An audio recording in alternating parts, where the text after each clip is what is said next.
I'm not perfect, God, neither are you. Tell these salty motherfuckers to tell the truth.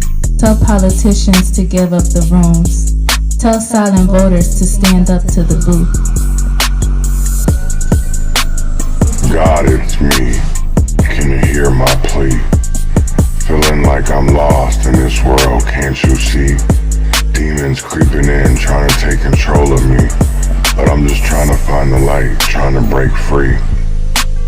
I'm not perfect, God, neither are you. But why you keep forgetting me? What did I do? Trying to have a convo, but you starting to preach. Feeling like I'm on a leash. Can't find no peace,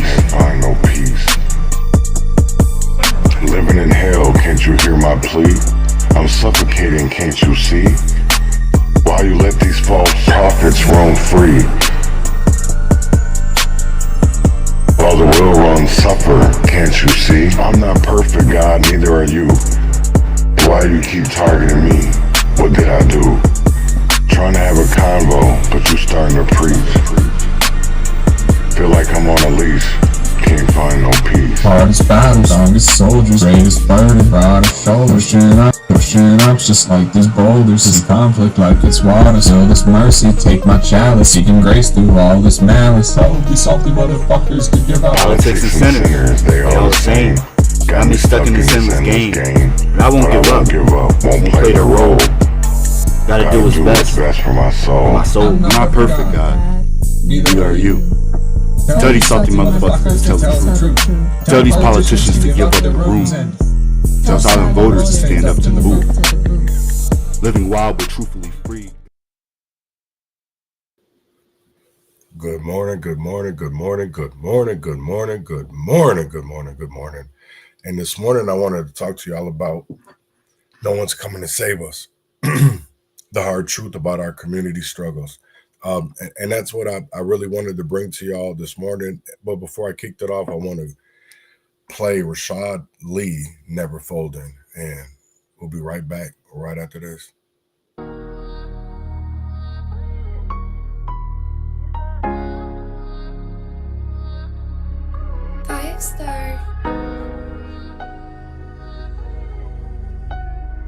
JMC, this shit crazy. Let's talk about what make a real nigga. You shoot at the ops out of fading the cops, but that ain't never made you real, nigga. They buy what you sell them and they believe it to see. They got you looking like a field nigga. Really, I will never get it. Ain't no way for me to build, so I gotta keep it real with you. I feel the pain, but we heal different. I'm trying to hustle up a meal ticket. I had to get back in school, gotta rebuild and retool at the beginning, but it feel different. Don't give a fuck if they judge, they wanna say I'm a thug. The truth a lot, but niggas still listen. Swear it ain't making sense, a nigga sin to repent. I'm dedicated to a real vision. And then they wonder why I'm still distant. Heard it went south, so I had anger left on them. And they ain't even know it. Say they got love for me, always do my best for them. Why they ain't even show it? Thinking on the road, I ain't never really folded. Pain in my heart, heavy feeling on my shoulders. I've been feeling pressure when I'm chilling in my thoughts deep. Damn, lately I've been getting colder. Check it, I'ma be a buck with you. You my brother, I love you, but really I can't even fuck with you. How you hate on me, nigga? Shit, I was wishing that a bus hit you. Had to pray, though it's funny, I learned my lesson, now I'm much bigger. I had to make it through a rough winter. I'm in the ER with my son, nigga. Mental health is a bitch, ain't wanna be like my pop, so I ain't fucking around and run, nigga. Staying true to myself, chasing my dreams, but still they wanna treat me like a bum, nigga.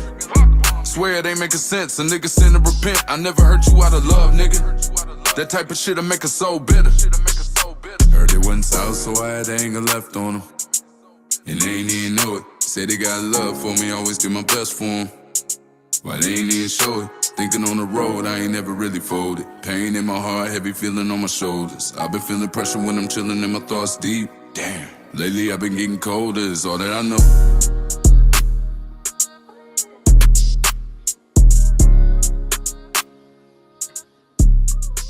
Yo, that was Rashad Lee, Never Folding.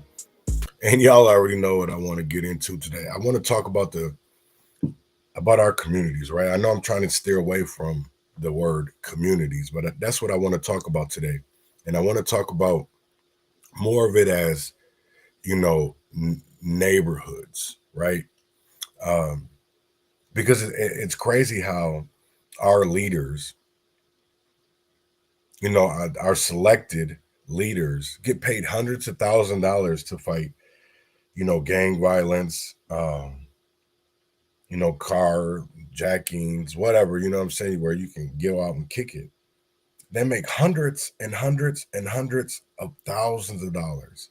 But yet, the communities they say they're fighting for look like crap, look like shit. I don't understand it. How can we say that we fight for something, but yet at the end of the day, it still looks like crap? And I will never understand that. And these people get paid hundreds of thousands of dollars to fail, to sit here and maybe every once in a while do a press conference. Because how many of these people have really been on the front lines since George Floyd, Jamar Clark, Philando Castile? You know what I'm saying? Like how many of them were with us? Because it wasn't many. As soon as the cops came out, they ran. They were track stars. I seen Jonathan McKellen talking about he by any means necessary, but I seen him jump when cars came into the crowds. He didn't even try to save a little boy and jumped into a van, or even save Tashira. And it's all on video. If I'm lying, I'm dying. It's on video. Same thing with Jolly Ginger, whatever the fuck his name is. You know what I'm saying? It's like these people, they say they stand for something, but they don't mean it. It's just words to them. That's what's crazy, is that so many people say things, but it's not them, right? It's not them. Because they only say it, they don't mean it. And that's what's crazy to me, right? So, and I want to talk about this, right? I want to show you something. So this is Minneapolis Downtown Dark Alliance, right? People are protesting Target today, right? They're calling for a boycott starting Saturday, because Target got rid of their DEI. They didn't earn it, because we realized that it wasn't for us. But I wanted to show you this, and I know this guy's got me blocked on Twitter, so I'm giving it up to you, bro. Like, you do some good work, because there is a lot of things that, like, you and Unicorn Riot, and if you're listening, Robert, I know you have a relationship with him, but I really like to see how the fact of BLM and all these activists who make hundreds of thousands of dollars try to come boycott. Why aren't you putting the money you earn into boosting these companies like your husband's Renaissance Man? Why aren't you giving the people a target to go to, like a Tabitha Brown, so we can go get black products in a black store? When Aldi's closed over north, I didn't see nobody help. I didn't see, people were like, well, how can we own a grocery store or open one for us? Y'all were worried about liquor stores. We're worried about gas stations. It wasn't for the people to make sure that we were okay, because why did it have to be a liquor store? That's spirits. You're letting all these evil spirits in over north. So I want people to watch and see how Target has done to not only just Minneapolis, but a lot over the nation. And it has to do with artificial intelligence, facial recognition. And yet we're boycotting Target because they got rid of DEI, but not these other things when we say Black Lives Matter. Think about it. Published by Unicorn Riot at www.unicornriot.ninja. Written by Mirjan Sadar. Article read by Mirjan Sadar. Minneapolis, Minnesota. Multinational retail giant Target Corporation has weaponized its public-private partnerships with nonprofits, law enforcement, the offices of the Hennepin County Prosecutor, and the Minneapolis City Attorney to criminalize and incarcerate the lowest level offenders in downtown. This policy targeted predominantly Black homeless youth populations, leading to a feeder program from the streets to prisons, all for the sake of increasing Target's brand and increasing profits.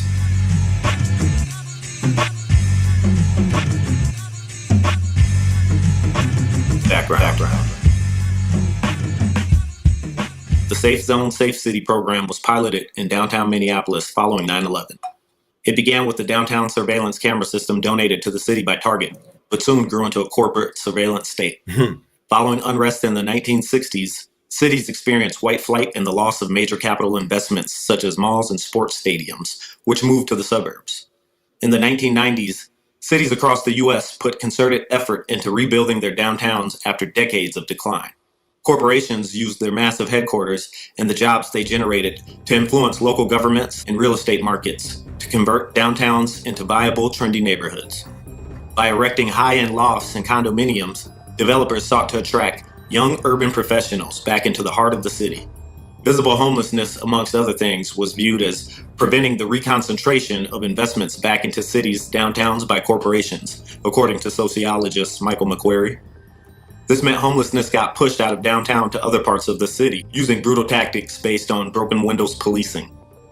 The right-wing broken windows think tank theory posits that when small issues like broken glass, graffiti, panhandling, people sleeping in public, etc. go unattended, criminal activity becomes increasingly violent.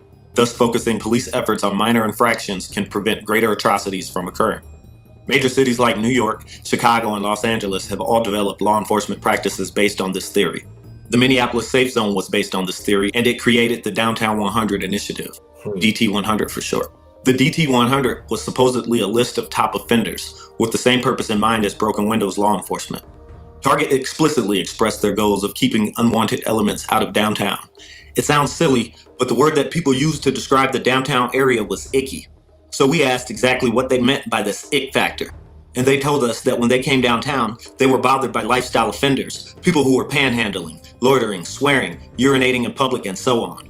Police Executive Research Forum, PERF, 2010 report, co-written with Target. The public-private partnership with the 2004 Safe Zone collaboration between Target, the Downtown Council, the City of Minneapolis, and Hennepin County has blurred the boundaries between government responsibility and corporate profiteering. This has resulted in criminal justice and law enforcement relinquishing unprecedented power to Target Corp and its associates. In fact, we try to create a shopping experience that's not just commodity exchange, but a pleasurable experience. The guest experience, as we call it, is a very big contrast in that we want to be a lot more like Disney World and a lot less like a flea market. Brad Brecky, Vice President of Assets Protection, Target Corp. Minneapolis as the model. As covered in part 2, one of the most oppressive surveillance states on the planet, China, unveiled their own Safe Cities program, which was strikingly similar to the template created by Target Corp and Minneapolis taxpayers. The Minneapolis Safe Zone led to a number of programs that created a sophisticated system of racial discrimination against Black youth and adults experiencing homelessness. Safe Zone already has 30 cameras in place, a radio link network operating between police and security guards, joint beats with the Hennepin County Sheriff's Office and Metro Transit Police, and a nuisance crime prosecution program. David Shannon, reporter, Star Tribune. They used to tell me they were watching me. Downtown 100 youth. According to then City Attorney Susan Siegel, who was one of the architects of the Downtown 100, and then Assistant City Attorney Lois Conroy, who was the lead prosecutor for the program, the DT 100 was launched in 2010 with stated goals to reduce livability crimes, petty theft, trespassing, and decent conduct on the streets of downtown Minneapolis. In partnership with community-based organizations, CBOs, they would achieve this with a more holistic approach, not just running them through the system, but connecting offenders to services that will help reduce recidivism. Authorities said in defense of the DT 100, 1 year after it was created, the list is determined by statistical data, those persons who have committed numerous offenses, not demographic data. Consequently, there's no breakdown by race or ethnicity, reported MinPost. The Downtown 100 initiative originated from the 2005 Downtown 33 study of 33 chronic offenders that were found to have cost government agencies nearly $4 million over the course of 20 years, according to Downtown Journal. As discussed in Part 1, Ann Kent and Michaela Rolfes, former Downtown 100 case managers with YouthLink, the nonprofit that provides services with youth experiencing homelessness, say the program is really based on police contacts rather than arrests and citations. In other words, the DT 100 list is generated based on who downtown police target and harass, according to former staff who worked with the initiative. Former YouthLink supervisor Lisa Borneman used the DT 100 as the basis for her doctoral research published in 2018. Borneman concluded that the list of top offenders was essentially a criminal registry. Borneman found that the program was racially biased, creating additional barriers to securing stable housing and employment, the very things it claimed to address, or its a nearly all-black list of targets.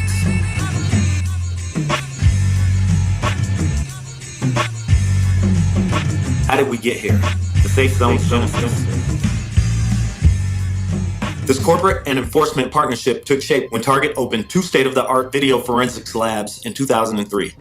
At the end of that year, Sergeant Paul Valentine, from the English town of Northampton that pioneered closed-circuit television, CCTV, public surveillance systems, flew to Minneapolis to consult on the Safe Zone launch. Valentine told the Downtown Journal, "What we didn't want to do is get a highly trained police officer who's probably a bit paid more than security, trained in all sorts of tactical communications, monitoring a camera." So Minneapolis outsourced this task to lower-paid private sector civilians, further blurring the boundaries between public-private responsibilities. In 2004, Target and the city of Minneapolis unveiled the new Safe Zone surveillance camera system. As explained in Part 2, Target's technology exceeds that of most police agencies.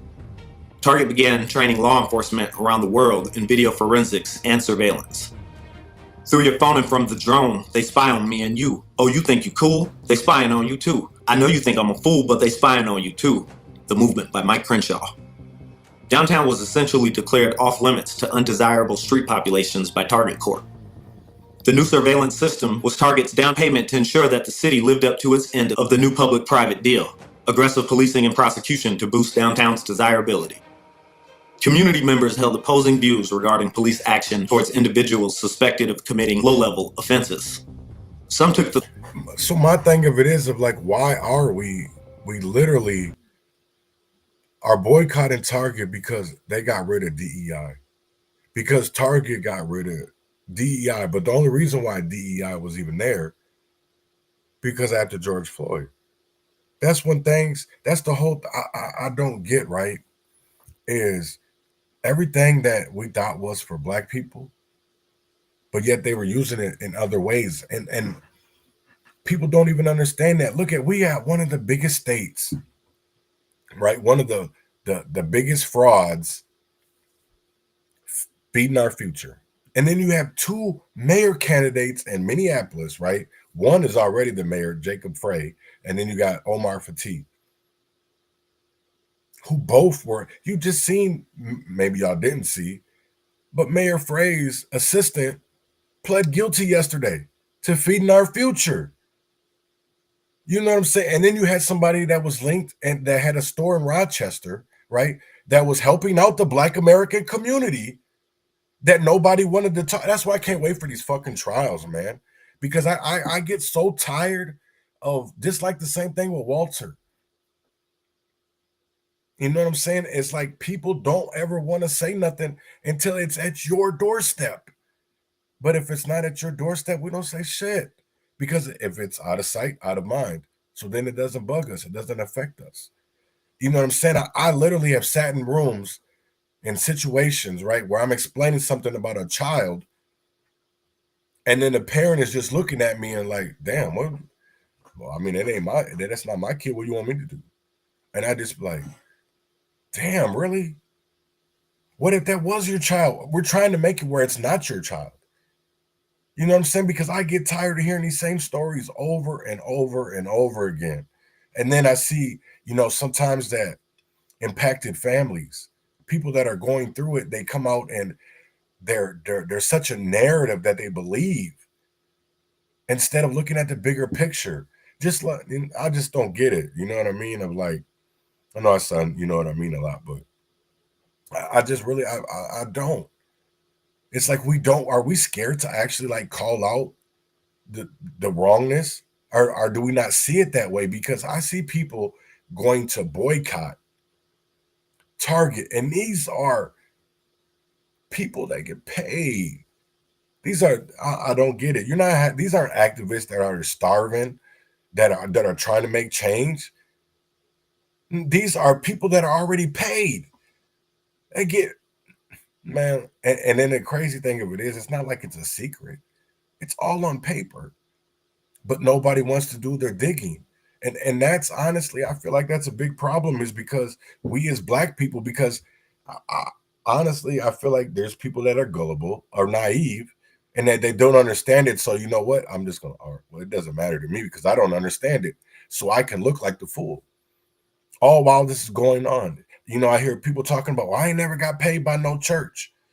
Well, if you never got paid, why aren't you doing anything about it then? Because you care about that little job that took care of your family. Because if you say anything, they're going to shut you the fuck up, just like we see all over Minneapolis. You see people talk about, they can only talk about certain things. They can't talk about it all. They can only talk about certain things. Certain things. Otherwise, they stay away from it. They stay away from it. Right. Right. It only scratches the surface. And that's what's crazy. I know people that, you know, sometimes there's other individuals that want to bring it out. Here's my thing of it is most people don't even understand that. You know, and honestly, I've had to, like, even conversations that I had with people in, you know, I'm gonna say gangbangers, they really honestly don't get it. A lot of this shit that's going on, they don't get it. And then I say, well, it's designed that way to, you know, for you not to understand it because, you know, you grew up with a single mother who was working 2 jobs and you took care of your younger siblings, and then you felt like a babysitter. So at the end of the day, you were going to do what you wanted to do. Most times niggas don't understand that, and they want to say, oh, well, you just want to blame somebody. No, there is policies in place for this to happen. You people act like it's not a real thing. Like systemic racism is not, policies is not a real fucking thing. Y'all act like this is the motherfucker. It's not the Willie Lynch letter. These are actually real things that we can see, but because we got a few niggas, a few house niggas, you think it's okay. I don't get it. You're gonna go. This is the thing. You're gonna ask these people that are going to talk in front of Target today at 11 because you're gonna have almost $1 million up there worth of salaries talking to y'all about boycotting. And what are you gonna do? Nothing. Ask them where has the money gone. You're gonna have somebody from Black Lives Matter, Minnesota, that we know has gotten over $30 million since George Floyd. Where is it gone? Even the Minnesota Freedom Fund, they were at one point bailing out protesters that were fighting for civil rights, that were fighting for police brutality, and now it's illegal immigrants. That new Americans. It's on the website. Kamala Harris donated to that shit. That's what I'm saying. We donated all this money to people, and they fuck around with it, bro. That's crazy. They fuck around with it. And then we allow them because there's people like Bobby Joe Champion. There's people like Cedric Frazier. There's people, and here's the crazy thing. They put a Walter Hudson or a Lisa DeMuth. When has she ever spoke about the Black community? When? I want to know, when the fuck has ever Lisa DeMuth talked about anything that had to do with the inner cities community? Never. And Walter Hudson goes to Shiloh Temple. That's why I can't wait. I swear to God, I can't wait for some of this shit. Because the daycare shit, Shiloh Temple, I already know the FBI has been over there and investigating them. The same thing with Reverend Spence, while him and fucking Bob, or whatever, the sheriff in Ramsey County, man, this shit is gonna come to an end. All these people that thought you were buddy with them, we're gonna actually see, because I want to see if Bob Kroll becomes a U.S. Marshal. Because are you going to arrest the same thing with like whoever takes Andy Luger's spot? The recommendations is already up there. I heard Jim Schultz was one of the names for Minnesota U.S. attorney. So I don't know if that's a serious name or not, but that's just a rumbling I heard. So it would be shocking to see Bob Kroll and Jim Schultz go up there and be U.S. Marshal for Minnesota, and then be the Minnesota's U.S. attorney. So that would be, I want to see what happens, because a lot of this is gonna, when they finally get to all this, these scams, they're gonna see this wasn't just not Democrats. There was Republicans involved in this too. But see, they put this way, they never thought they would ever get caught with their hand in the cookie jar. They never believed that people were going to get caught with their hand in the cookie jar. That's why they're only scratching the surface. You ask these people like Miss Robbins, who has the fraud committee, they can't answer certain questions because at the end of the day, it makes them look at themselves, makes them look at the man in the mirror. And like, how can you vote? This is my thing of it is, I see these niggas every day come on, but like, oh man, there was nothing I could do. You know, yes, there was something you could do. Y'all let these people vote. You let a 1,400-page omnibus bill go through, and how much did you guys read? How much of those pages did you read before it was voted on? Yes, you voted no, but did you allow the other side to vote? Because they had a quorum, and a quorum was able to pass that. So while you guys are over here saying you got a quorum right now, why don't you pull that bullshit while they really had a legal quorum? I'm not saying that you guys don't have a legal quorum, but I'm saying of that was official when both sides were in there, and y'all were like, nay, and they were like, yay. And now when it comes down to it, that's the one thing is that people don't even understand. Even when it comes to birthright citizenship, it affects my family. Even when it comes to there's only 2 genders in America, that affects my family. But there's a bigger reason why they're doing this, though. It has nothing to do with my family. They obey the law. They obey the law. They do what they're supposed to do on both sides of it. Birthright citizenship and 2 genders. So I don't want to hear people talking about that. I'm doing this is because this money that was allocated was taxpayer money. And instead of doing what they were supposed to do with it, they fucked off with it. And why should us taxpayers here's the thing, I watch the news every day, right? Every day I see something. My wife may see something on the news. And I'd be like, especially when it comes to sex offenses. And I'd be like, damn, you only got probation? That was a person of authority, a teacher, a male teacher that was out here fucking a little boy, a grade school boy, and he only gets probation. Or there's men that have cameras inside bathrooms where they work at, and then they're busted, and then they're only given probation. But then yet a person will get caught with a fifth of 3.5 of some weed, and y'all want to call it, we made the biggest drug bust in America. No, you fucking didn't. You got a user off the streets, my nigga. You didn't get no predator. You didn't get anybody that was preying on our children off the streets. That's one crazy thing. I really honestly believe that this agenda, it's never about kids. It was never about kids. It was never about protecting. It was never about saving. It wasn't about none of that shit. It's always been about their agenda. It's always been about their agenda. And you can ask any one of them motherfuckers to come on here, to Hearn Cruz, to Shira, and I will debate any of them. Jonathan McKellen, Jelani, Nakima, I will debate any of them. Because documentation over conversations, nigga. There's a track record.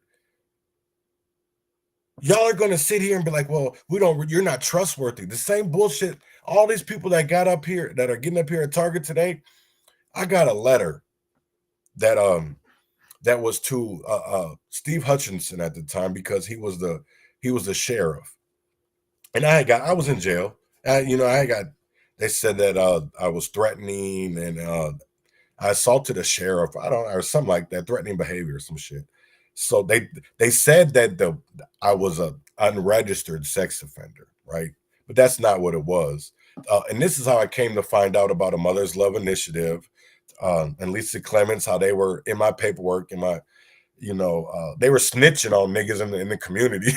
That's the whole crazy thing. Niggas was getting paid and snitching on us, snitching on grassroots, people that didn't know any fucking better, that wanted to change, but honestly didn't give a fuck about all this legislation and paperwork. We just wanted change. When I went out of my house, or when I go to Walmart, I don't want people to be like, damn, there go that nigga. Damn, there go that nigga. Because I've literally, somebody called me a nigger in Walmart in Red Wing, and I got kicked out for a year for confronting racism. And who stood by me? Because I still went to Walmart. I still went to Walmart and shopped. Still. Not in that town, not in Red Wing, but I went to Hastings. I went to Inver Grove. You know what I'm saying? I went to other places. I don't think Hastings has a Walmart. Oh, yes, they do. Yeah, but that's where we would go. Or Ashley would go by herself if she needed something. Or we'd go to Target. And I don't think I've even been in there. I think I was out there. Nope, I wasn't. I protested outside of it, so we wouldn't go there either. If we were not shopping in the cities, we weren't really shopping anywhere in Red Wing. Since 2020, I have tried to keep it because I seen why we were going at Target when it came down to after George Floyd and the uprising. Let's talk about how that started. They took away a man, even though now that we know there was drugs involved, there was a bunch of, there was plenty different, you had people were lying. It was, now we don't know what we know now, right? We'll say that because there was other people at the scene. EMS got called somewhere else. There was a lot of abuse. We know that there was pills, there was fentanyl in pills. You know what I'm saying? And then we knew that Minneapolis police have been using that for years. They found it legal, but yet we were allowing them. And let me keep on going because I really want y'all to see this about Target. You know what I'm saying? That I really want to see people to see about Target because it's not all sunshine. These niggas get paid off our pain. And I'm going to show y'all here in the next little break I take.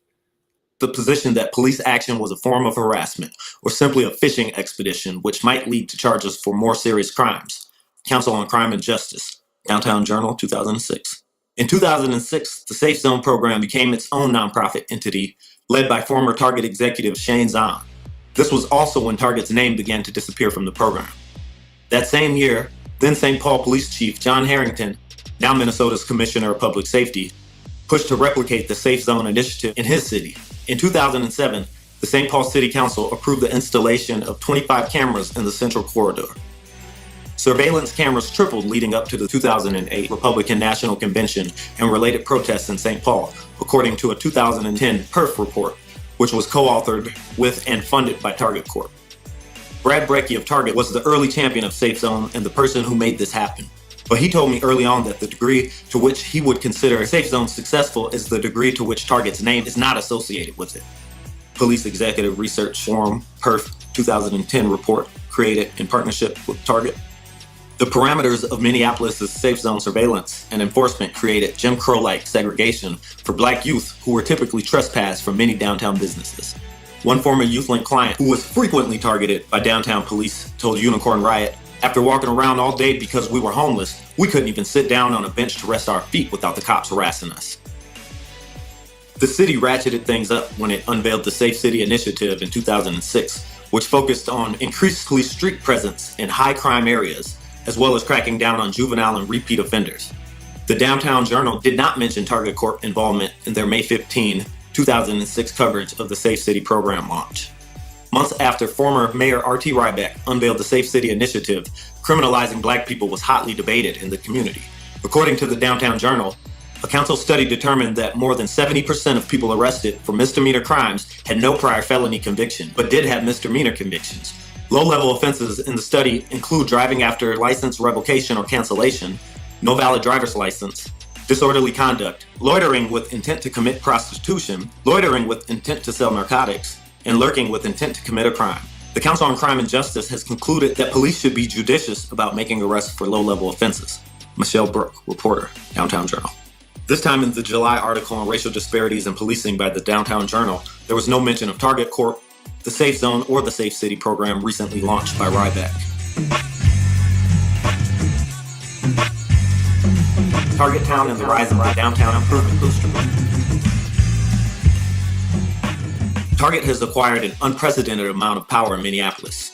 In 2006, then Hennepin County Attorney Amy Klobuchar told the Washington Post that Target Corp had paid for at least one attorney and a paralegal in her office.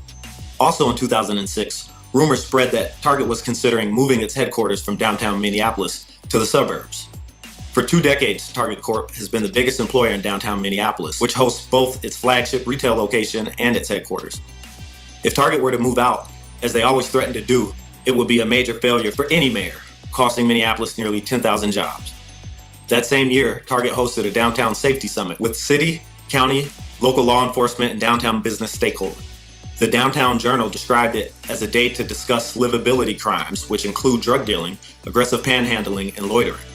The summit was held ahead of the City Council's Public Safety and Regulatory Services Committee vote on strengthening an anti-panhandling ordinance. This came after a 2004 attempt to decriminalize panhandling, which briefly became law, only to be ruled unconstitutional by a district judge. Target's influence in training police to aggressively target homeless populations was clear at their Public Safety Summit. The last improvement measure to train law enforcement members to engage people on the street early was planned by the MPD to go into effect in 2008, but is now being moved to an earlier timeline. Crows McDougal, Downtown Journal, 2007. Over the years, calls from the Downtown Council grew for a special district to focus on the beautification of shopping areas. They collaborated with the Downtown Minneapolis Neighborhood Association, DMNA, who conducted a downtown survey as the pretext for achieving their goal. This special district would later become the Downtown Improvement District, DID. Target Corp's involvement was not mentioned in the Downtown Journal's reporting. In December 2008, Target sponsored the annual Holidazzle Parade, further cementing its influence in Minneapolis. In 2009, the Downtown Improvement District, DID, was formed, relieving Target from primary safe zone stakeholder status. Hennepin County. I want to show y'all something real quick because I do think that it's valuable to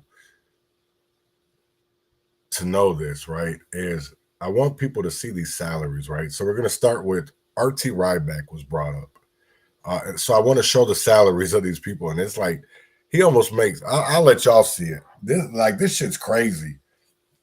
Like Greg Wins, he makes almost $230,000. Shonda Baker makes almost $330,000. Chris Beach, almost $300,000. William Sternberg. Like, how this is crazy. Look at these salaries and what changes in our community. What changes? Because before he ever got to Minneapolis Foundation, RT Ryback was the mayor of Minneapolis with blood on his hands. So, and now he controls that. He controls these puppets. You know what I'm saying? He controls these puppets. And it's crazy. Because here's CARE. Here's Jelani Hussein. 107,000.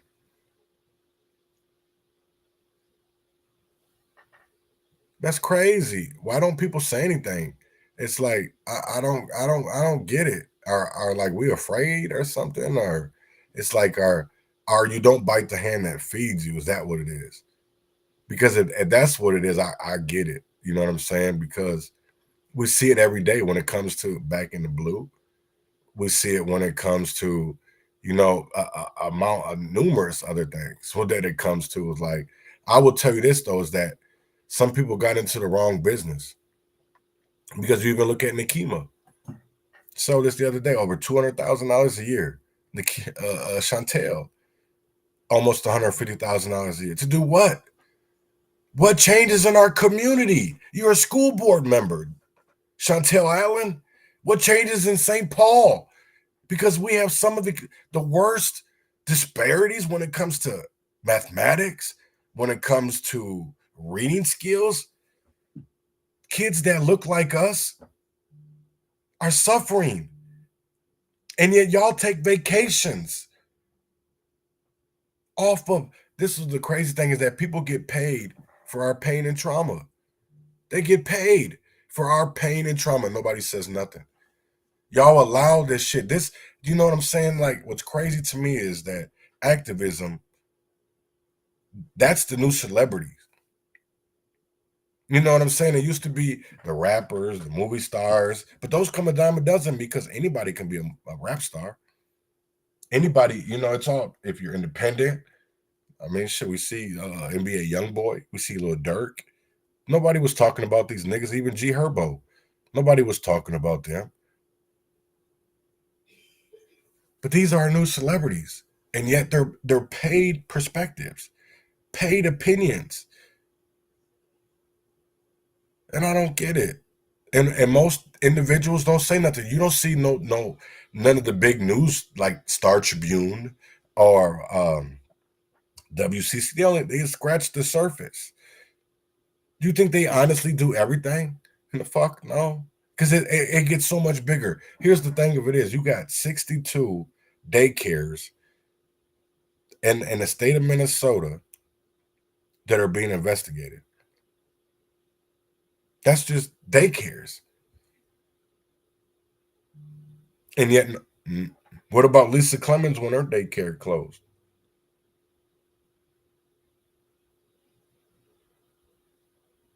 What about all these sexual allegations, that people pay off so that they don't have to go to jail? That's the one crazy thing is like, I get told all the time that we don't fuck with you because, well, that's fine and dandy. That's your opinion. That's your, I haven't done nothing to you. I paid my time. I paid my debt to society. So what happens to you? But I'm open and honest about my shit. So why aren't you afraid of the people that hide in the closet and don't want to talk about theirs? Because, we've seen that with y'all talk about me in the same sentence, but won't talk about a Tony Clark or a Cortez Rice or what's the dude from Milwaukee? Frank Nitti, Terry Willis. This nigga had cocaine. Here's the thing. He was snorting cocaine off a pussy and hoes was snorting cocaine off his dick. And we were paying for that shit. Just like when it comes to our reparations. The dude that leads our reparations movement has been blasted on Facebook for smoking crack. That's the one I will never understand it, right? Is that when it comes to certain individuals, if you put stuff up there, people don't believe it. And it's like, why? Why? There's a difference when people want to change their lives and be different and act different and do shit different. But how can you have the same motherfuckers doing the same shit over and over and over and over again, acting like they changed? Only thing that changes is their bank account. And that's proven. You show me where these motherfuckers were making any account of this money before George Floyd, and tell me that these salaries, they didn't earn it. Because in my eyes, they didn't earn it. Because what's changed? All that you spotlight a problem that we already knew about, but are supposed to be a solution to that problem so that we can fix it, a go-between. But yet, motherfuckers be more worried about, I only work 9 to 5. So now your activism, it comes with a 9 to 5, right? This is a job to you, motherfucker. This ain't something that you live by, because I've honestly spent more money than I put into this shit. And these niggas, they only put taxpayer money. They do backpack giveaways with taxpayer dollars, or Target donations. Why Target fucks over our kids. And y'all heard it. There's been so much done by Unicorn Riot about the policing in Minneapolis, and not even just in Minneapolis, but it's all over the place.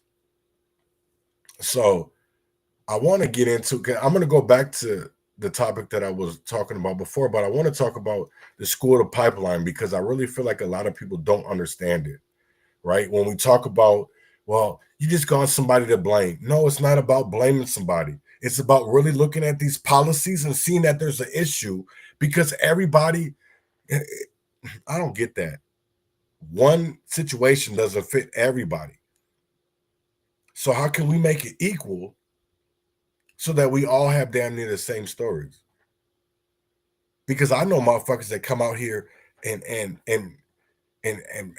give their all, but yet because we have gatekeepers, because we have, this shit is about politics and about fat in their pockets, And if you shut this motherfucker down, then we'll give you whatever we want. Well, that's not the way that it goes.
My bad, man. Damn, there's not even no audio. That's crazy. I wonder what the fuck is going on.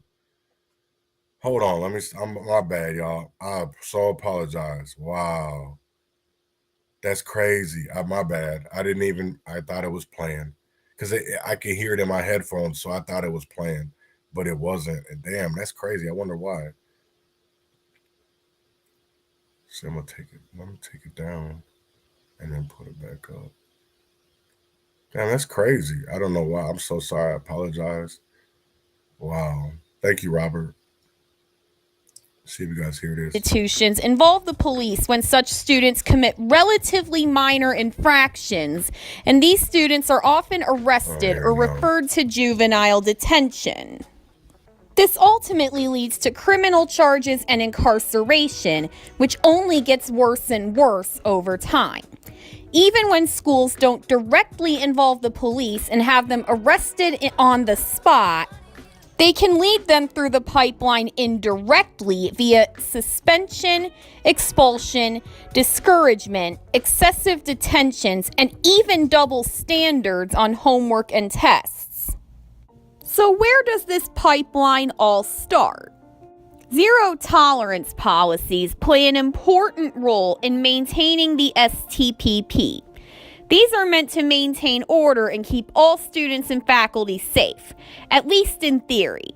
But in reality, such policies and common enforcement tactics increase the probability of a youth coming into contact with the incarceration system. Zero tolerance policies have led to the mistreatment of disadvantaged students' situation and strict disciplinary action, which greatly impact the student's future, causing them to go to juvenile detention centers or prison. Approximately 3.3 million suspensions and over 100,000 expulsions occur each year. This number has nearly doubled since 1974, with rates escalating in the mid-1990s as zero-tolerance policies began to be widely adopted, despite studies finding no evidence of an increase in misbehaviors in any demographic. Research is increasingly examining the connection between school failure and later contact with the criminal justice system for minorities. Once a child drops out, they are 8 times more likely to be incarcerated than youth who graduate from high school. Studies have found that 68% of all males in state and federal prisons do not have a high school diploma. Suspensions and expulsions have been shown to correlate with the young person's probability of dropping out and becoming involved with the criminal justice system. According to the American Civil Liberties Union, students suspended or expelled for a discretionary violation are nearly 3 times more likely to be in contact with the juvenile justice system the following year. However, it is unclear if the factors determining the risk of dropping out are not wholly or partially the same as the factors determining the risk of incarceration, as an individual likely to enter the criminal justice system is also likely to encounter difficulties within the education system. Another factor maintaining the STPP is the presence of police officers in school who are supposedly there to help keep students safe by enforcing zero-tolerance policies. Ironically, school police officers actually contribute to patterns of criminalization with a contemporary discipline approach that's slowly starting to mirror approaches used in legal and law enforcement, particularly profiling. The purpose of profiling is to identify students who may engage in misbehavior, but the use of profiling is unreliable in ensuring school safety, as this practice over-identifies students from minority populations and overlooks students who are racially and socioeconomically privileged who are causing the real problems. Funny thing about that is, one of the reasons schools started having police officers on campus was to reduce and mitigate school shootings, but the demographics they tend to profile don't make up a very large percentage of mass shooters. The school-to-prison pipeline came up a lot during 2020. Let's talk about when and how. The year 2020 was defined by 2 things: the world being taken by storm by the global COVID-19 pandemic, and mass riots and protests against racially motivated police brutality following the killing of George Floyd. You'd think that when the schools shut down and learning went remote, the STPP would come to a temporary halt, but that wasn't quite the case. Since the nation's transition to remote learning, punishments including out-of-school suspension, juvenile detention, and police involvement have been enacted for minor infractions that have occurred in virtual learning environments. For example, in May 2020, a 15-year-old black girl named Grace with ADHD in Michigan was sent to a juvenile detention center for not turning in her online homework. The juvenile court concluded that her failure to submit her homework violated her probation and sentenced her to 78 days in juvenile detention. The public didn't take this very well, so her sentence was eventually shortened. In August 2020, Isaiah Elliott, a Colorado 12-year-old black student who also had ADHD, was punished after being seen on his computer camera picking up a toy Nerf gun during virtual class. Isaiah was suspended for 5 days by the school, which later contacted the police to conduct a welfare check before notifying his parents. So what can we have instead of the school-to-prison pipeline? It's important to have rules and discipline in schools so that there are no interference with student safety and ultimately their education. But in order to break the STPP, alternative discipline approaches need to be implemented so that it's less likely that students in need of correction go further down that path into the criminal system. One that's been proposed is something called restorative justice. The main idea of restorative justice is to ensure that students understand and learn from their behavior, as well as take responsibility for their actions and participate in steps that aim to repair the harm done to relationships between the student and the school environment.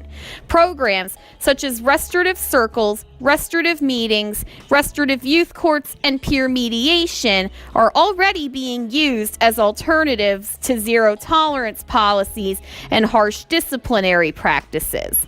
The idea behind these programs is that students should be encouraged to participate in their punishments, and school administration should refrain from using suspensions and expulsions for minor offenses.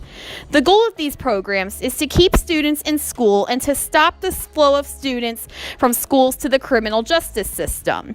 If you ask me, this sounds like a much more effective way to address student misbehavior, as it holds them accountable for their actions while also giving them a sense of hope for the future, shows them that someone believes in them to do and be better.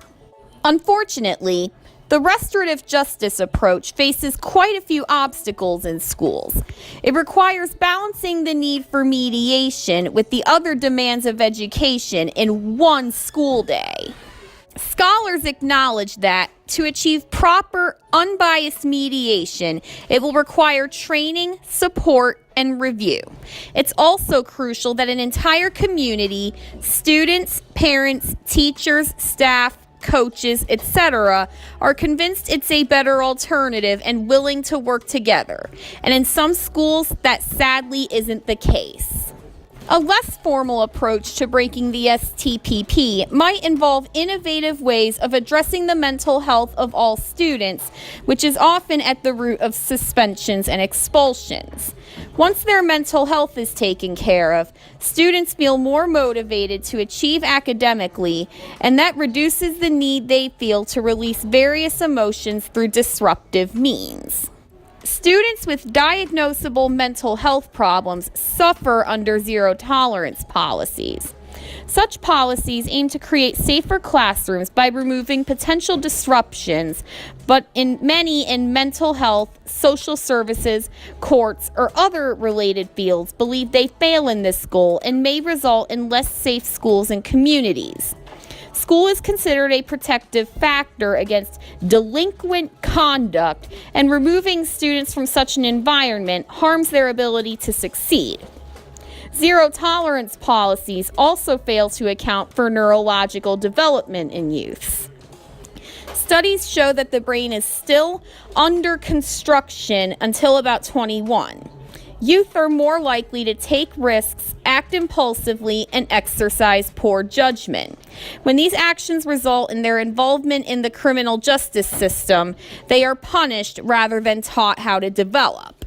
The STPP is all around us, but it's kind of hard to notice since the system is so informal and well hidden. But at the end of the day, it hurts all of us. What do you think should be done about the STPP? When have you ever witnessed an example of it? Let me know in the comments down below. My YouTube channel, The Autistic Advocate, is all about sociocultural... Man, so I wanted people to see that because they say there's no prisoner pipeline, right? But there is. You know, it may not be in the way that some individuals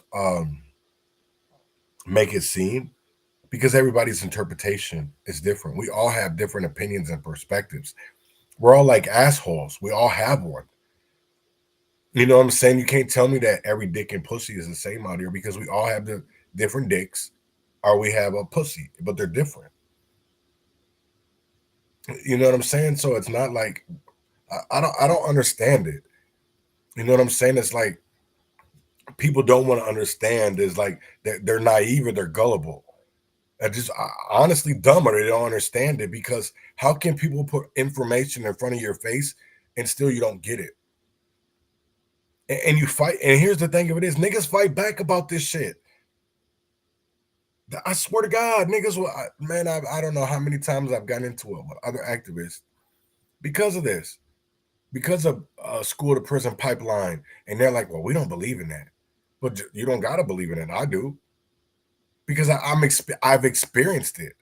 What do you mean? How can you not? That's what I don't understand, is like, yeah, people really trip me out, and it's like, how can you not see it, or is it that you don't want to see it? You know what I'm saying? Because you feel like you can get further along without seeing it, right? Without calling it out, because of people are going to leave you alone. No, that's not the case. That's what's crazy to me. So I want to talk about the child care assistance program, right? We fund everything but ourselves. And Minnesota lawmakers have called for a hearing after investigation into the child care assistance program. I talked about this earlier, right? And like I said, I want people to see this and understand it, is that we think these programs are for us, but they're not, because they're just a door to open up reparations for the educated Negro, the miseducated Negro. That's what I'll say, the miseducated Negro. At the state capitol tonight in response to a 5 Eyewitness News report. The Minnesota Department of Human Services confirms there are 62 active investigations into family and child care centers. They're part of the Child Care Assistance Program known as CCAP, a $34 million program that helps thousands of low-income families. Jay Coles has been looking into this for months, and Jay joins us now with the latest on a story that you're seeing first on 5. Jay. Yeah, Lindsay, there was quite a bit said at the Capitol today. The lead Republican on the newly created Fraud Prevention and State Agency Oversight Committee wants hearings and new investigations into the CCAP program. And the Senate Human Services Committee says it will ask state regulators about our story tomorrow morning. Serious concerns and a lot of questions about the oversight of CCAP by the Minnesota Department of Human Services. That's how State Representative Kristen Robbins describes her reaction to our story Tuesday night. Not only through your story, but through some whistleblowers who've reached out to me. It's stunning that there are 62 open investigations currently. And so I think we need a deeper, wider investigation into this. We do not know the focus or scope of those investigations or which facilities are involved. But Robbins says when things get sorted out in the House, her committee will hold hearings to ask state regulators about our story and the investigations already underway. I hope that we can also get to some real legislative changes. Robbins is referring to information we uncovered showing some daycare centers in the CCAP program have repeated violations over multiple years. DHS investigators say many of those violations could threaten the health and safety of children. Between 2019 and 2023, the Minnesota Department of Human Services found 95 violations at Quality Learning Center in Minneapolis. They range from failure to keep hazardous items away from children to no records for 16 children, which includes things like immunizations, emergency contacts, and medical needs. State investigators placed Quality Learning Center on a conditional license in 2022, with that conditional status lifted in 2024. State records show the daycare center received nearly $8 million in CCAP funds since 2019. Wow. DHS declined an interview but explained they could only stop payments under state law, quote, when a provider intentionally gives false information on its CCAP billing forms or submits false attendance records. A provider is operating after a suspension or revocation of its license, there is a credible allegation of fraud, and or a provider refuses access to attendance records. Robbins says she wants to change that part of the law. But if they have serious concerns to put someone on a conditional use permit or to cite them for hundreds of violations, we should be having a stop payment until those things are resolved. Now, Robbins says even though the House cannot hold formal hearings until things get sorted out in the House, she says they can have working groups. She says next Monday they'll have one of those meetings and wants to hear from DHS and others connected to the CCAP program. Now, I've also reached out to Governor Walz for comment and DFL House leadership, and I'm still waiting to hear back. Lindsay? I hope that they do comment, because we definitely need an answer.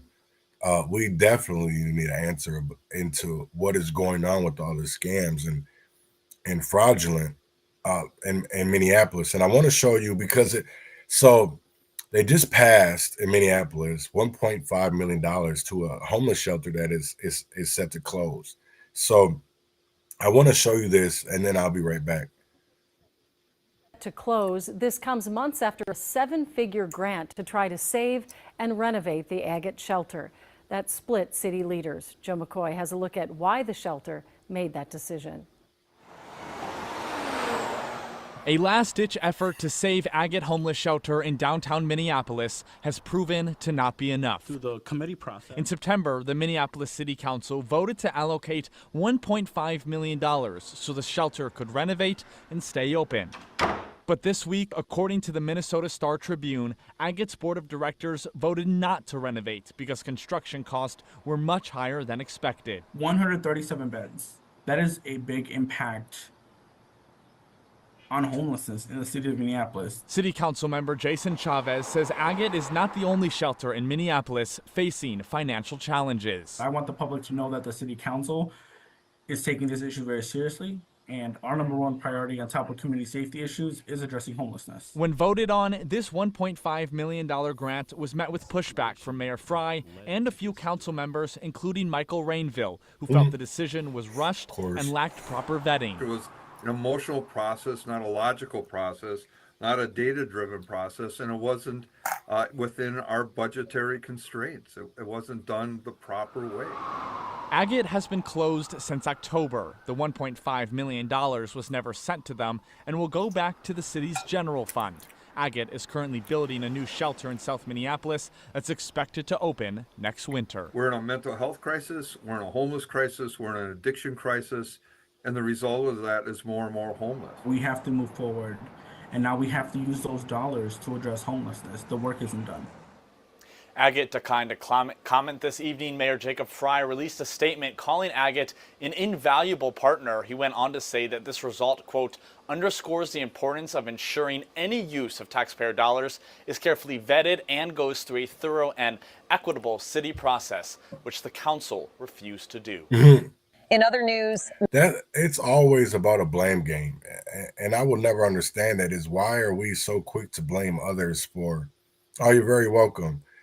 But why are we so quick to blame others when we all have a voice, right? And some people didn't want to use their voice, and they still don't want. They don't want to use their voice, right?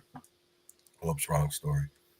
You know what I'm saying? Like, and we all. That's the crazy thing because who doesn't know that ICE came out and is asking for all these people to be deported a day. There's over, I believe, offices and how many other, in so many states. It's wild. Oh, here it is. Yeah. Like, that's crazy. If you look at this, you see Seattle, San Francisco, LA, San Diego, Phoenix, El Paso, then all these in Texas, San Antonio, Denver, Salt Lake, St. Paul, Chicago, Detroit. These are ICE field offices, right?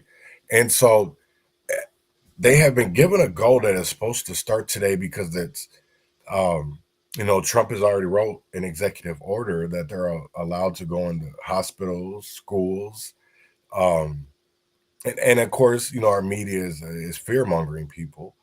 But my thing of it is, if you have nothing to worry about, what you worried about for? Why are you? Here's my thing of it is, I'm not fighting for these motherfuckers. They never fought for me. When I needed help, I didn't. No legal immigrant was there to help me. So with the goal of 75 a day coming out of the Twin Cities or just Minnesota, period, it's a high number. And I know they've already started to do, I'm going to say big raids, but they've started to arrest some people because when you look at the, again, jail roster, you see immigration. And you know that it is not some states, because they're a sanctuary state, they can't hold those inmates. So when it comes to, just like in Milwaukee, they had to put it in certain places because for the simple fact of, some places are a sanctuary county and not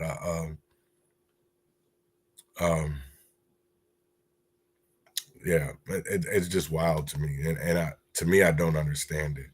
Right now, I wanted to get into, in my eyes, is Walter Melvin, I don't know why I got Walter's fucking name on my head. But it is about Melvin Bush. And in my eyes, this is something, I think I already did that, that we need to discuss as people, right?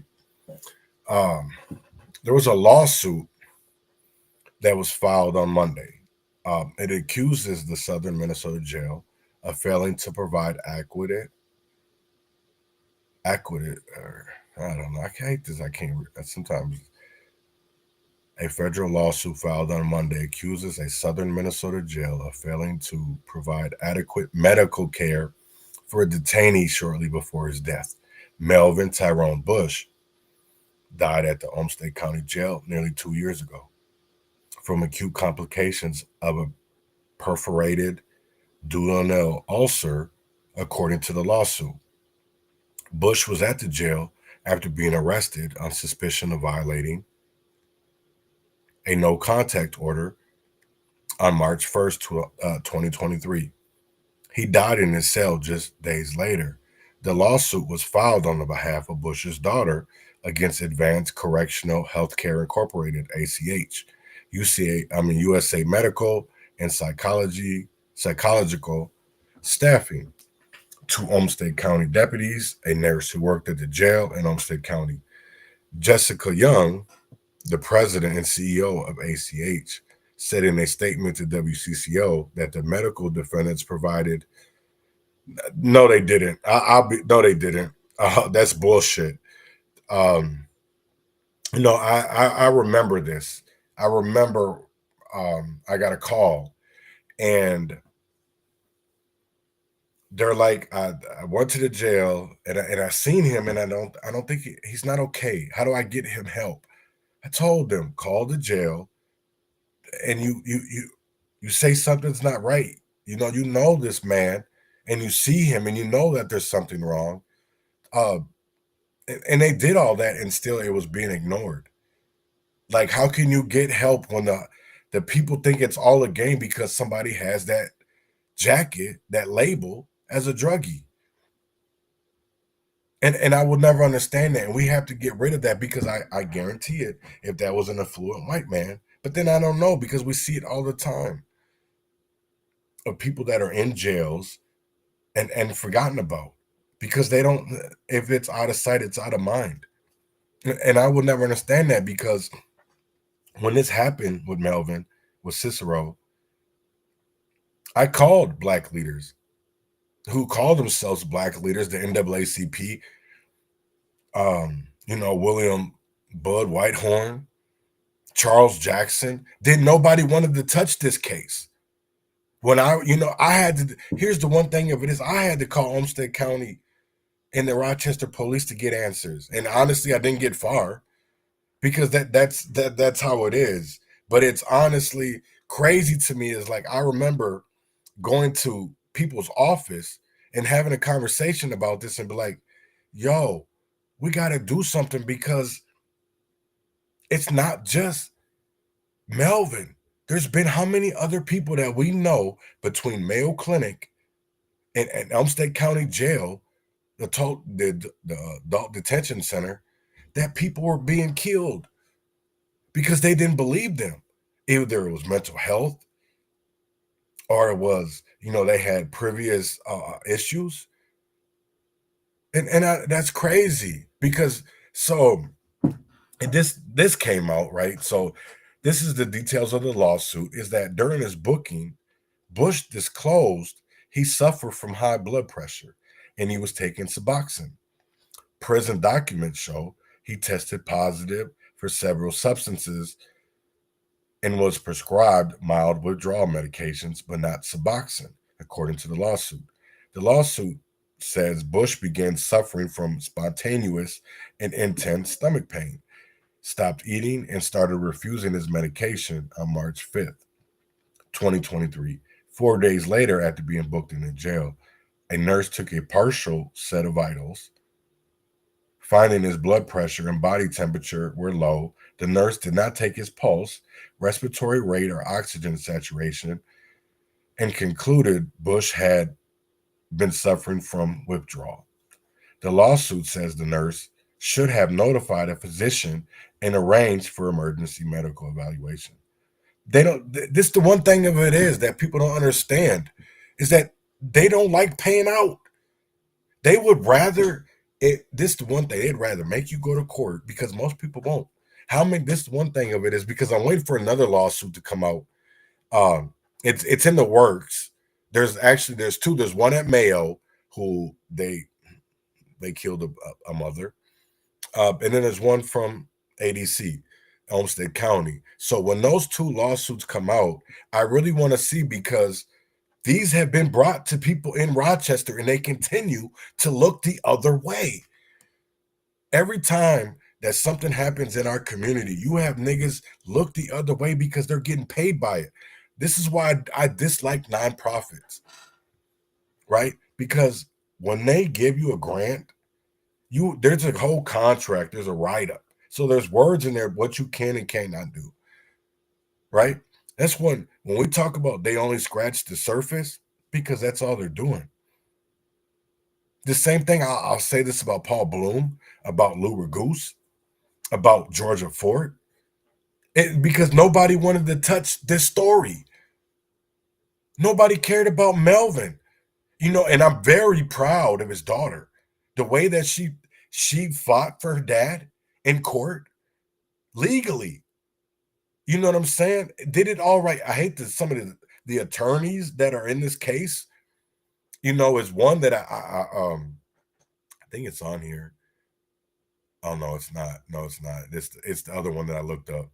But it's wild to me of that, individuals their stories that come out are, people they talk about these stories and nobody listens.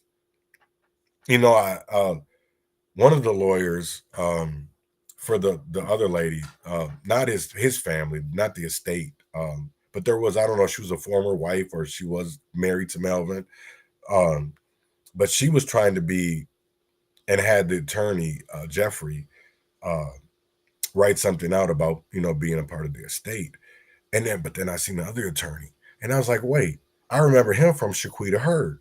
So Shaquita Hurd's attorney had screwed her over, right? Because she couldn't read. So she was putting all this information in front of her that her lawyer was supposed to have her best intentions, but he didn't because he had the city's in his best interest at heart. So she signed something that she regrets now. You know what I'm saying? I'm sure it's with the Wicker days because you sit in the community. I know she's moved back, Miss Pruitt. And to see that Red Wing, there's families that are still going through racial discrimination and bias. It has to be sad because even with, I got a call the other day and there was a Black Student Union meeting because Black History Month is coming up. There was a meeting and they were like kicking out certain people. And then I heard the name of like Craig Morris. So you got an old cooney ass nigga. So you brought back somebody, and that's the crazy thing for me because you brought back somebody that you felt like we brought a Black man in here, so he's gonna make a difference. No, you brought somebody that will a yes man, a house nigga. Because when the field niggas want to come in there and really make a difference, you put the house niggas in front of them. You put the house Negro in front of them. The nigga that's going to say, yes, massa. Yes, I'll suck your dick, massa. That's what you put. That's what I don't understand, man. And it's like all these leaders, we fuck ourselves over because of money. Because your people are doing great. Certain individuals, that's why I call it classism, because some individuals, they make their story and to highlight it, while others might have a same story, but a different road. But because they took that white ass road, that DEI road, they took that Democrat road, because I guarantee it that if some of these individuals lived in other states, like in Iowa, I know more about Republican activists in Iowa than I know about Democratic. The only reason why is because I searched it. Right? It wasn't promoted, not like how Republican activists are, just like how Scott Pressler was in Pennsylvania this last summer, registering people to vote. I don't get it. I don't get it. I don't get it. It's like it's crazy. When are people going to stand up? Are you going to keep on allowing these people to fuck you over? Because I'm tired. It's like at some point we honestly have to be tired of this. At some point we have to be tired of this. Don't you get tired of hearing people, like, you hear all these scams, right? And now I'm just asking questions, right? Just asking a few questions. So you see all these scams going on, and you do the right thing as an individual, as a person. You do nothing but the right things, right? And yet, because they have a house Negro to go against you because his story they promote. I look at like Mayan Burrell. When Mayan got out, they highlighted that. Highly. He worked for Wayfounder Foundation. He was part of their board. And you know what? I'm going to pull that up. Because while I'm talking about that, he was a part of their board. Mayan, you know what? I don't think it's on their 990 forms, though. I think that was on their website. Yeah, never mind. But, and it's crazy to me. You know what I'm saying? It's like, but then we had Marvin Haynes. We've had Edgar.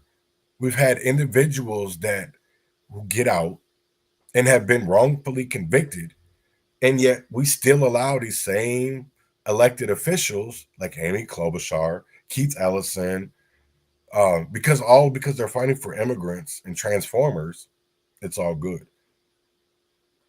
And niggas know how I mean transformers. So if I gotta say here's the thing of it is, y'all can cancel me all you want. I don't care about that no more. I've actually gotten more attention by not caring about that shit, about other people's opinions. And you can listen to them. You can take the critiquing, because you're a work in progress. Words change over time. You know, just until 2020, there was two genders. Now, for a couple of years, there was like 70 fucking 3 or something, and it's like, wait, what? Why was there that many? Why were we teaching that many genders? That's insane. But then I understand it with the X, the Y's, and people want to be who they want to be because we want the newest phones.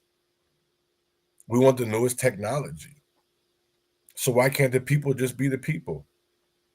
If Leah Finke wants to be a woman, let her be a woman.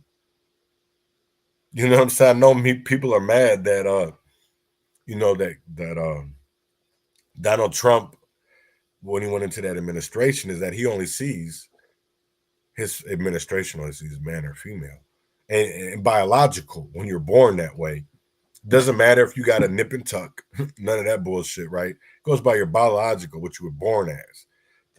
And there's a lot of people that were. I didn't know there was over 15,000 in the military. That's fucking crazy. That's wild to me that there was that many people. I didn't know there was that many people in our military that were transgender. But I was like, God damn, that's crazy. That many people. So now Leah Finke isn't known as a female. She might, in their mind, they might think she's a she, but no, he's a he. Just the same thing with Bruce Jenner wants to go by Caitlyn. Listen, it's not Halloween, man. You can dress up like Caitlyn during Halloween. But until then, no, let's get down to business. Leave all that, what you want to do in your bedroom at home. Let's go fight for the people. And I say that to Leah Finke. I say that to whatever kind of transgender legislator that we have. What you do in your bedroom, what you choose to do in your bedroom. I don't discriminate against you, right? I don't like the fact that you allow for parental responsibility to be lessened, to be, and here's the thing of it is, I understand about Uncle Sam and about how this system is made for single mothers to not care about their children, so they go to public schools because you look at these families, eugenics, you look at public education, the Rothschilds, or not the Rothschilds, the Rockefellers, and one of his most famous quotes is that he wanted a nation of workers and not a nation of thinkers. And what do we see? We have a nation of workers, worker bees, and so many honeybees. The rest of y'all we just working bees. And then, you know, we go into different classes. Some of us are house niggas. Some of us are field niggas. But people uplift the field nigga. No, not the field, the house. And I don't get it. So, you know, today at 3:00, or not 3, at 11, they'll be doing a press conference in front of Target on Nicollet. Probably something that I don't know. I won't be going. I'm going to go shop at Target today. This is the first time that I've actually have been in the Target in a long time. And we'll spend money. And we'll spend money. Because I deserve it, right? And yeah, it's my money. I can spend it where I want to. So, and I'm choosing to spend it at Target today with the people. I might take a video of me going shopping in Target just to make niggas mad. Like, dang, he bogus. We're supposed to be boycotting. Black Lives Matter. Wait, y'all showing that Black Lives only matter when there's a price tag to it. Because where were y'all at for Nye Allen? Where were you at for Trinity Smith, LaDavion, Terrell Mays? You know what I'm saying? So I honestly don't want to hear it. Because when do Black Lives matter? When? When? Is it before? After? I mean, do people gotta wait? I'll be really like, I'll be really wondering, when do Black Lives really matter? Do they only matter when we're killed by police? Huh? Do they only matter then? Because I mean, I'm okay with it. That's how it is. That's how it is. You know what I'm saying? But yeah, because we're seeing something different of what you say and what's the truth, because we're seeing that your words are all lies. And that's wild as hell to me. So I'll be back tomorrow, same time, same place. And I'm gonna get a little bit deeper into the frauds in these 990 forms. I want to show you guys of what we're looking at, what we're seeing, and why are these nonprofits getting all this money for salaries, but yet you say you work for the people. You say you work to make the communities better. We're not seeing that. We're not seeing that. So we're going to keep it with Rashad Lee, and this is Shots Fired. But I'll be back same time, same place tomorrow, TGIF, end of the week. You know what I'm saying? So win or fail, freedom or jail, heaven or hell, wish me well, and y'all have a great one. You know what it is. The Urban Conservative. Let's get the fuck up out of here.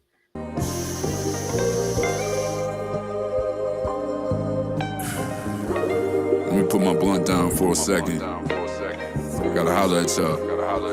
Real. I heard they was shooting, aiming at my back. The best of my city, I leave it at that. Counting me out, said they ain't feeling me. Knew I was coming and covered their tracks. Nigga, I'm throw, yeah, buddy, I'm different. If these niggas solid, then something is missing. Told them I bleed for this shit. People, they needing this shit. I'm hoping they listen. Why niggas laughed at me, now these niggas, they mad at me. I don't know how to take it. Don't mean to brag, really, but I'm packing my bag, silly. I don't know how to fake it. Gotta be built for this shit. Felt the pain, hope they see the passion. Better know I ain't never gonna quit. Shots fired, right in my back and I'm still alive. Been overworking and no surprise. If they take it to war, no, I'm gonna ride. Man, I had to get over my selfish pride. Lost some partners, I'm hoping they doing better. You don't gotta like me, but can't make me hate you. I ain't even tripping, just do you whatever. Do the most, they ain't moving too clever. I done see niggas get whacked by a bitch.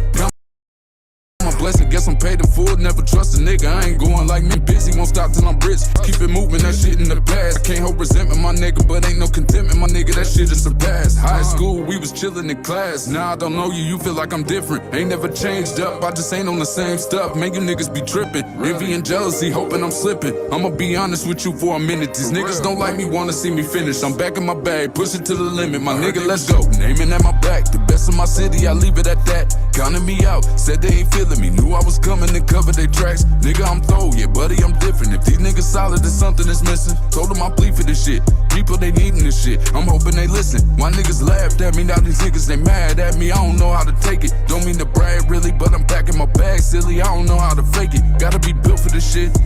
Felt the pain, hope they see the passion. Better know I ain't never gonna quit. Nah.